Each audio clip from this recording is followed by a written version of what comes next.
Hey lovelies, I'm at the park and I figured this would be a great time to get into this book, Doublespeak, that I was getting into. So hopefully you can see me good and this won't be all, flip-flopped, right? So I have it angled just right. I haven't used my stick in quite a while. So I'm going to post this on Alpha 7 Media. As you know, I've been on a shadow ban on DianaDash.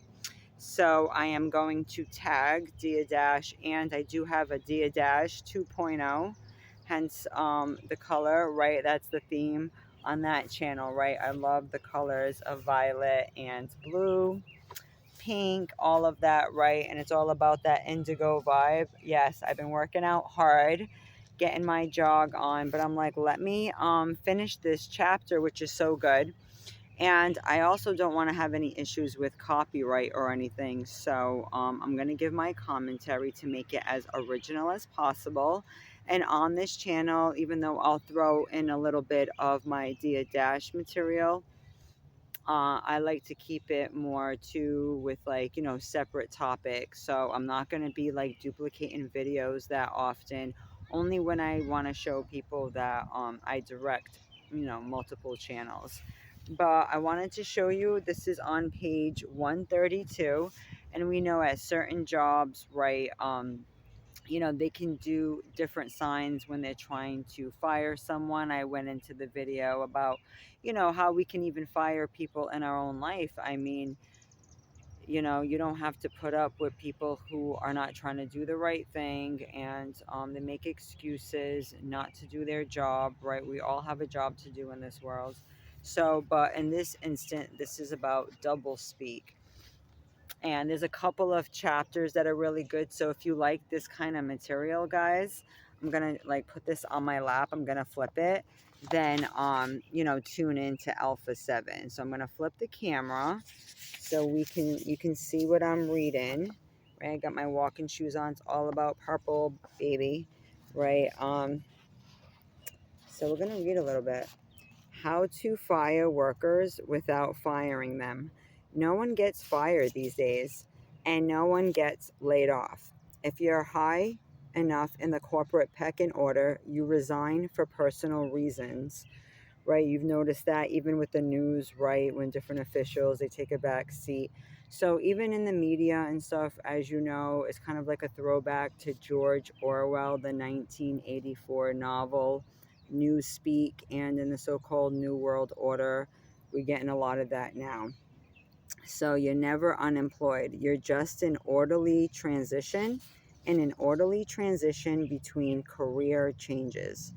Even those far below the lofty heights of corporate power are not fired or laid off. Firing works in such big business in these days of restructuring and downsizing that there are companies whose business is helping other companies fire their workers. Think about that for a minute. Michael McKee, for example, is president of Corporate Consultants Inc. Mr. McKee does most of his work in termination and outplacement consulting for companies involved in reduction activities. Sorry about that, guys. Of course, I need to lower the notifications on my phone. In other words, he teaches companies how to fire or lay off workers. That's an actual job, can you believe? How do companies do this? Let us count the ways. Some companies have workforce adjustments, headcount reductions, or negative employee retention. A television station in Philadelphia didn't fire one of the anchor persons on its evening news program. It was just rearranging the anchor configuration. In 1985, Peake Marwick, Mitchell and Company, one of the largest accounting firms, said that a number of partners in the firm had been asked to take early retirement. In the past, said the firm, about 15 partners a year were asked to leave, but this year requested, quote unquote, departures would be increased. At a very large oil company, the vice president never said laid off at the staffing meeting. He called it downsizing out personnel, meaning that 500 people or 20% of the workforce would be laid off. The advantage of this downsizing, he said, was that we'll have the opportunity to selectively improve operational capacity. Layoffs are always good for the company and never a sign that the company may be in trouble. When Ramada Inn laid off a large number of workers, a company official said, "Our objective in making these changes is to streamline our organization and to focus our human resources on priority areas of our business." Spokesperson Kurt Van Vlanderen of the Sun Oil Company denied the company was laying off 500 people at its headquarters. "We don't characterize it as a layoff," he said. "We're managing our staff resources. Sometimes you manage them up and sometimes you manage them down. Congratulations, you've just been managed down. You staff resource you."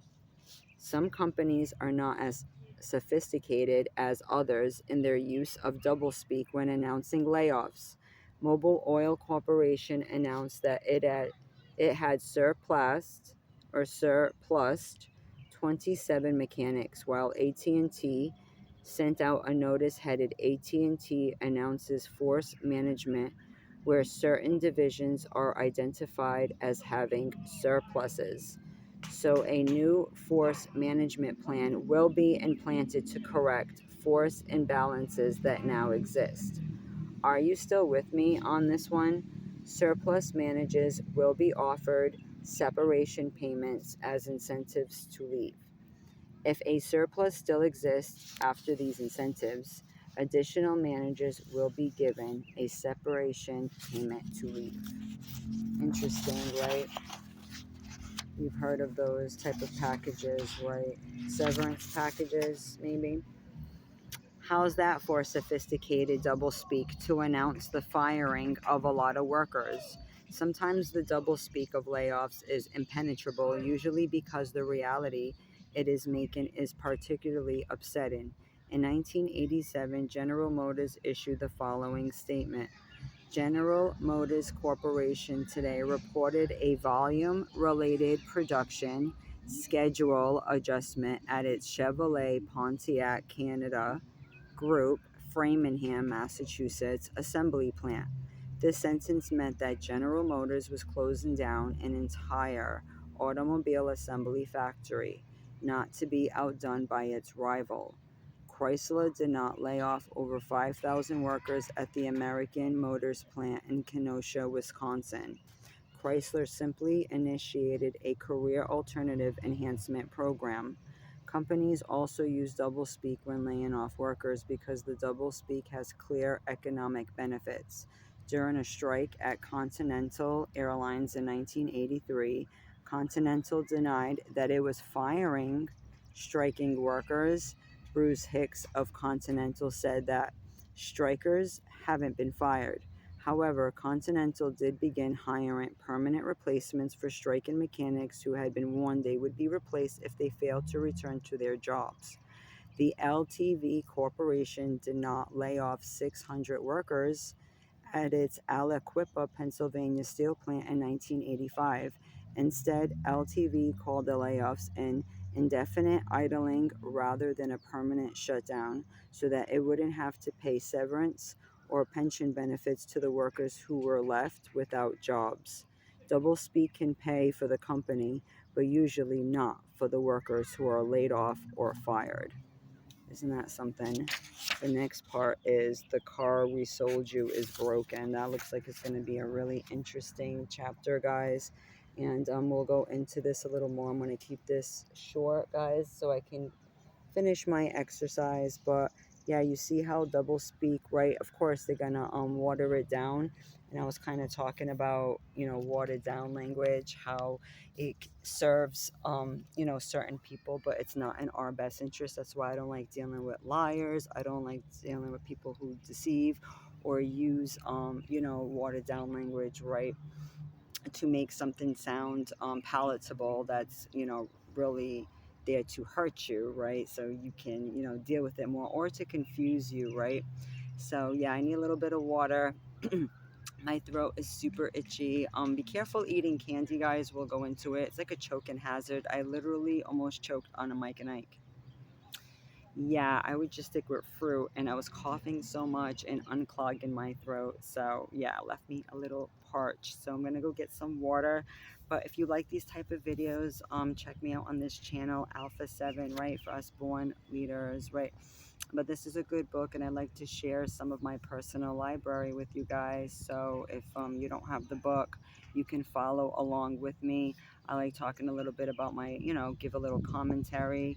And you know, some people do deserve to get fired. Not saying that some people don't, because you know, I haven't called out, and the whole time I've been at my job there is sick time for that or whatever, and you got to be mindful. But some people do it in a way where it's so obvious and they're not taking their job seriously, or when they're there they don't know how to be professional, they're always fighting with someone. That's why I teach people to stay in your own lane, guys. Is there a little doggy behind me? To stay in your own lane, that way it can protect you in everything you do. So I'll talk to you soon, guys. Take care.